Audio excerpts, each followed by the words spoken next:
Hello friends, मैं राजकिशोर कुमार हमारे YouTube channel online तैयारी में आपका स्वागत करता हूँ। जैसा कि हम लोग प्राचीन इतिहास का सेक्शन पढ़ रहे हैं, तो आज हम लोग उसमें बौद्ध धर्म के बारे में डिस्कस करेंगे। पिछले वीडियो में हम लोगों ने जैन धर्म के बारे में डिस्कस किए थे। तो जैन धर्म के बाद मतलब जैन धर्म के समकालीन बौद्ध धर्म माने जाते हैं। तो आइए चलते हैं, बौद्ध धर्म के बारे में पढ़ते हैं।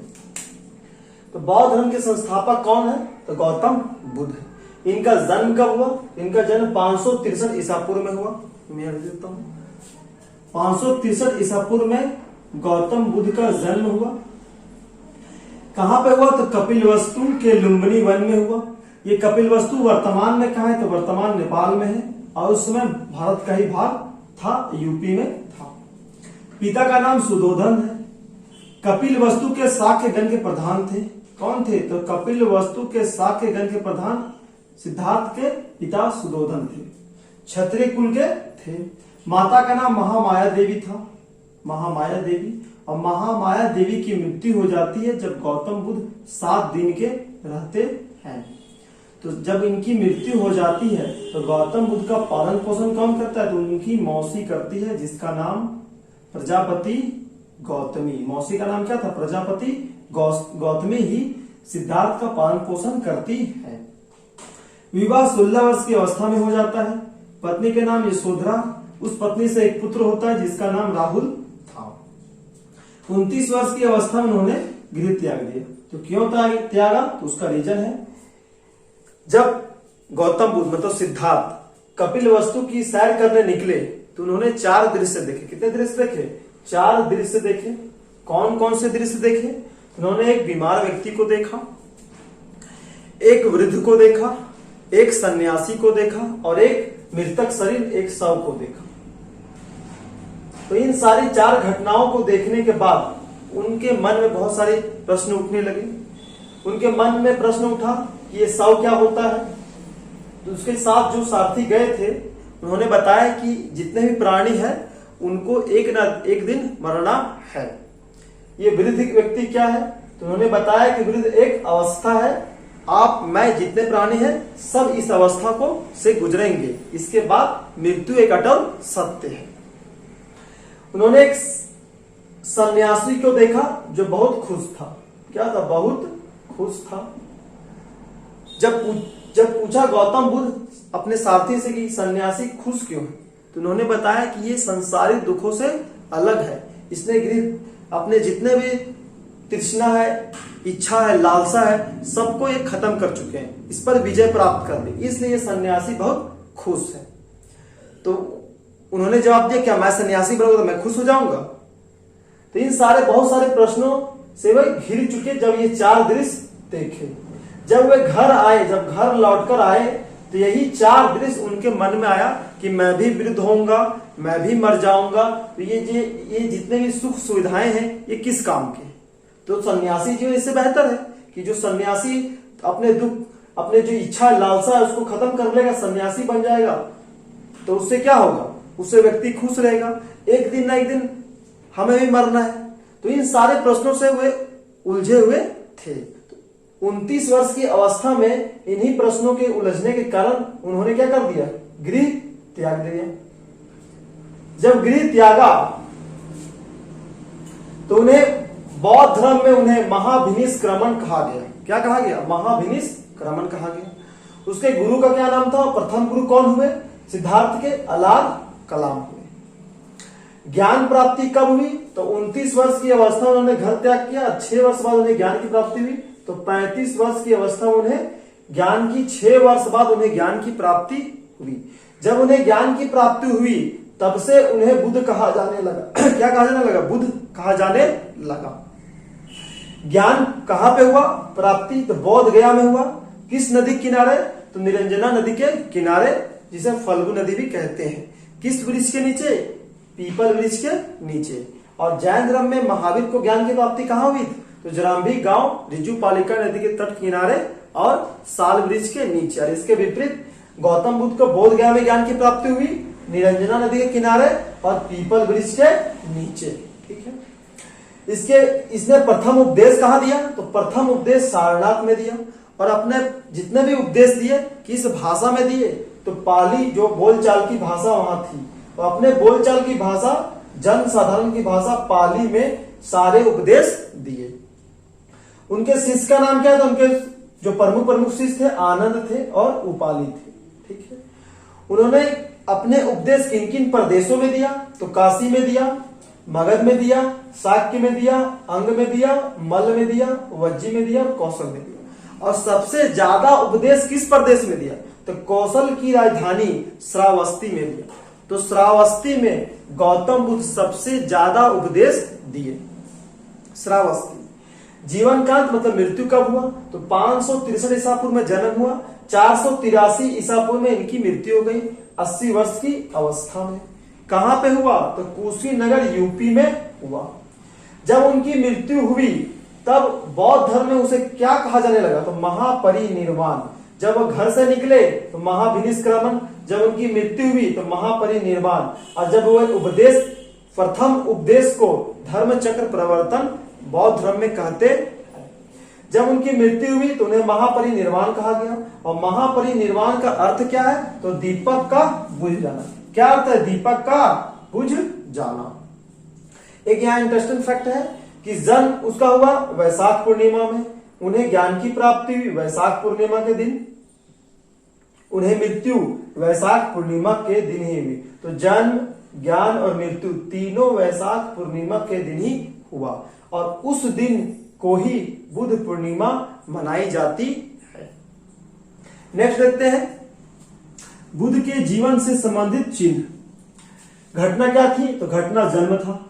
जन्म का चिन्ह क्या है? कमल। कहा जाता है कि जब गौतम बुद्ध का जन्म हुआ तब 7 कमल खिले थे। कितने कमल खिले थे? 7 कमल खिले थे, इसलिए उसे चिन्ह पे रखा गया। गृह त्याग किया तो घोड़ा पे बैठ के गृह त्याग किया, तो चिन्ह क्या है? घोड़ा। ज्ञान की प्राप्ति पीपल वृक्ष के नीचे हुआ तो पीपल। प्रथम उपदेश को धर्म चक्र प्रवर्तन कहा जाता है बौद्ध धर्म में, इसीलिए चिन्ह चक्र। निर्वाण पद चिन्ह, पैरों के चिन्ह। मृत्यु स्तूप। ठीक है, तो जब मृत्यु हुई तो उसके जो शरीर है उसको 8 भागों में विभाजित कर उसका क्या बनाया गया? समाधि बनाया गया, तो उसी को स्तूप कहा जाता है। अब महावीर स्वामी की तरह ही गौतम बुद्ध भी संसार को दुखमय बताया। क्या बताया? संसार को दुखमय बताया। और दुखमय का कारण क्या बताया? कारण बताया कि इच्छा और लालसा। इच्छा और लालसा के कारण संसार क्या है? दुखमय है। अगर इस पर विजय पा लिया जाए तो इससे मुक्ति पाई जा सकती है। महावीर स्वामी ने, जैन धर्म के महावीर स्वामी, उन्होंने मुक्ति पाने के लिए 3 मार्ग बताए थे, परंतु गौतम बुद्ध ने मुक्ति पाने के लिए, इस संसार जो दुखमय है इससे मुक्ति पाने के लिए अष्टांगिक मार्ग बताए। उन्होंने 3 मार्ग बताए थे, गौतम बुद्ध ने 8 मार्ग बताए। क्या बताए 8 मार्ग? तो सम्यक दृष्टि। सम्यक मतलब सही, सही दृष्टि, दृष्टि मतलब देखना, सही देखना, वास्तविक चीज को देखना। सम्यक संकल्प, सही संकल्प होना चाहिए। सम्यक वाणी, अच्छी वाणी होनी चाहिए। सम्यक कर्म, अच्छा कर्म होना चाहिए। सम्यक आजीविका, जीवन हो वो साधारण होना चाहिए।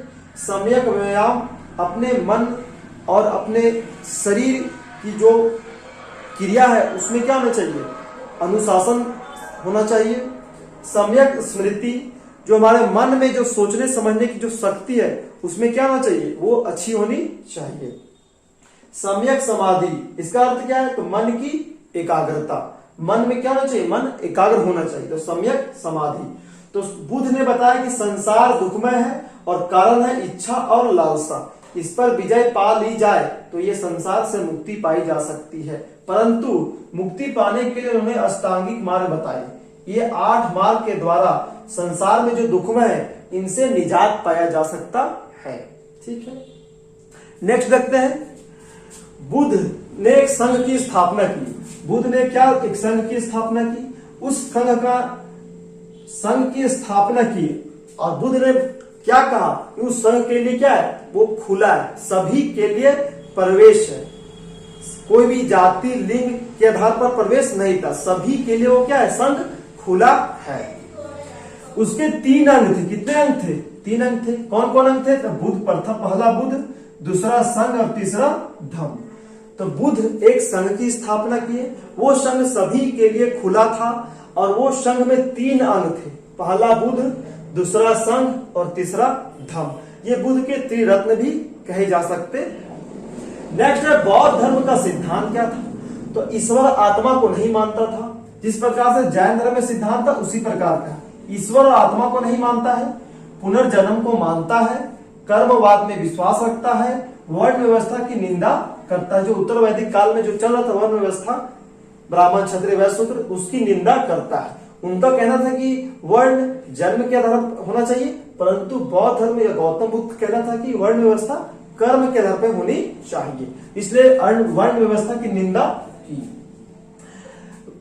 जिस प्रकार जैन धर्म में अनुयायियों के लिए नियम थे, उसी प्रकार बौद्ध धर्म में भी अनुयायियों के कुछ नियम थे। क्या नियम था? तो धन का लोभ नहीं करना है, धन का लोभ नहीं करना है, पराया धन भी नहीं रखना है, अहिंसा, हिंसा से कोसों दूर, सत्य, हमेशा सत्य बोलना है, नशे का सेवन नहीं करना है और दुराचार से दूर रहना है। तो 5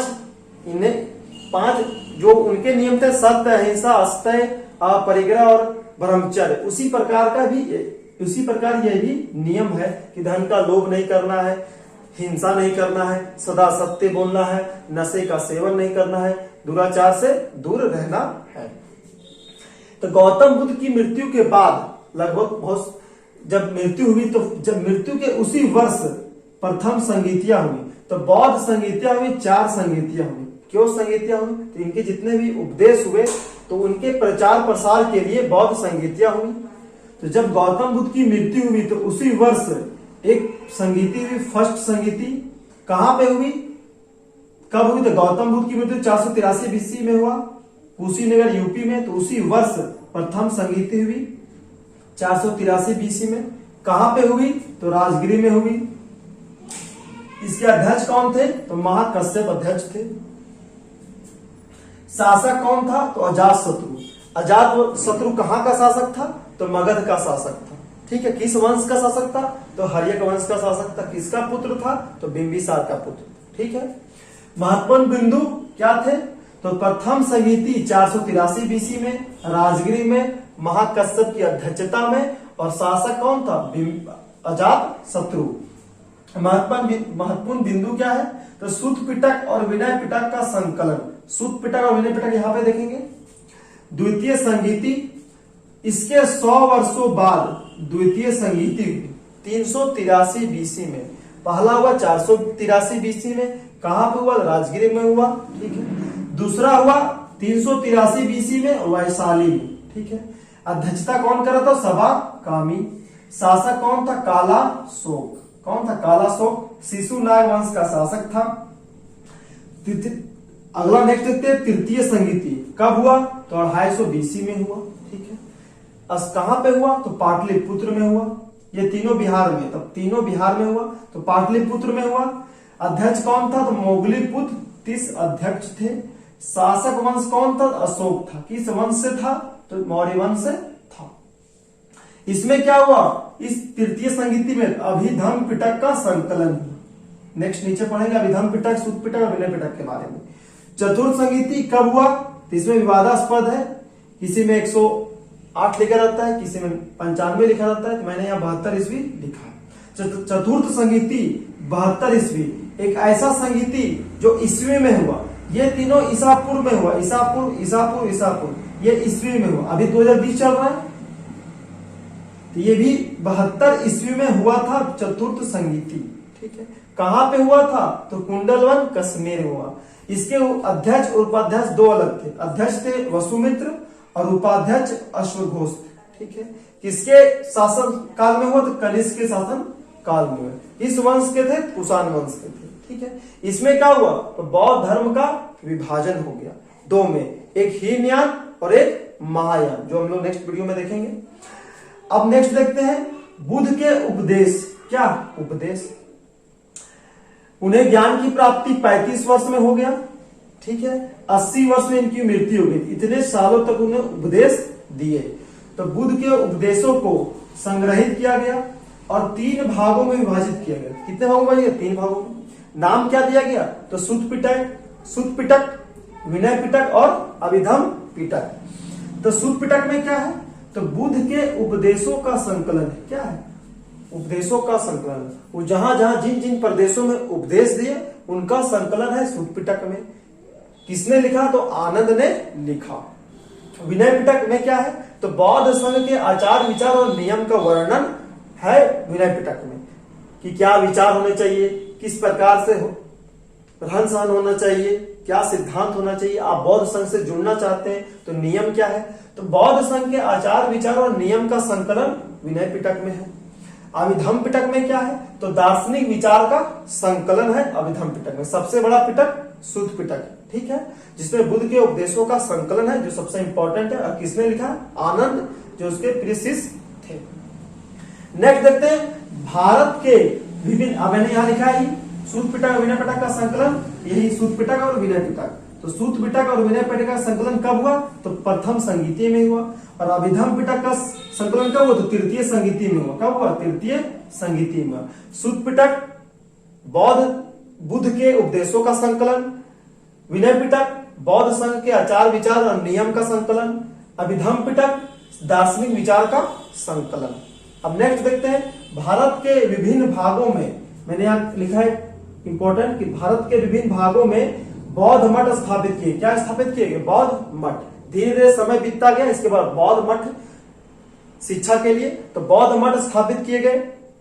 सबसे ज्यादा मठ कहां है हमारे भारत में? तो सबसे ज्यादा मठ हमारे भारत में सिक्किम राज्य में है, जहां गौतम बुद्ध को ज्ञान की प्राप्ति हुई।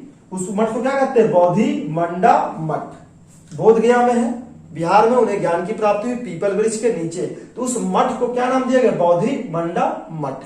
और जहां ज्ञान की प्राप्ति हुई पीपल वृक्ष को, उसको महाबोधि वृक्ष भी कहा जाता है, और उसको महाबोधि मंदिर नाम से भी प्रसिद्ध है, और महाबोधि मंदिर भी कहा जाता है वहां पर जहां गौतम बुद्ध को ज्ञान की प्राप्ति हुई थी।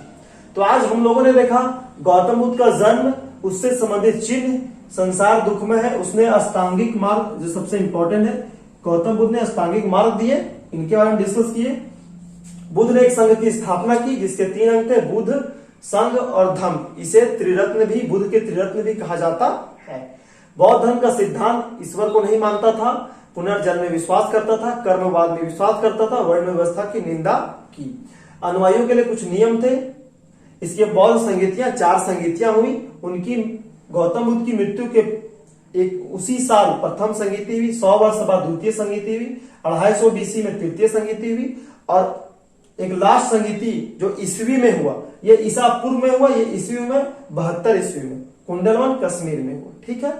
इसके बाद बुद्ध के उपदेशों को 3 पिटकों में संकलन किया गया, सूत पिटक, विनय पिटक और अभिधम पिटक। इसके बाद मठों की स्थापना हुई। सबसे ज्यादा मठ सिक्किम राज्य में है। इसके बाद जो गया बिहार है, जो गौतम बुद्ध को ज्ञान की प्राप्ति हुई थी, उसे बोधि मंडा मठ कहा जाता है, और वह महाबोधि मंदिर के नाम से प्रसिद्ध है। इसके बाद ये मैंने यहाँ लिखा बौद्ध धर्म का विभाजन। तो बौद्ध धर्म का विभाजन को नेक्स्ट वीडियो में देखेंगे। हीनयान और महायान। इसके बाद बहुत सारे विश्वविद्यालयों का निर्माण हुआ, विक्रमशिला विश्वविद्यालय, नालंदा विश्वविद्यालय, इसके बहुत सारी चीजें हम लोग नेक्स्ट वीडियो में पढ़ेंगे।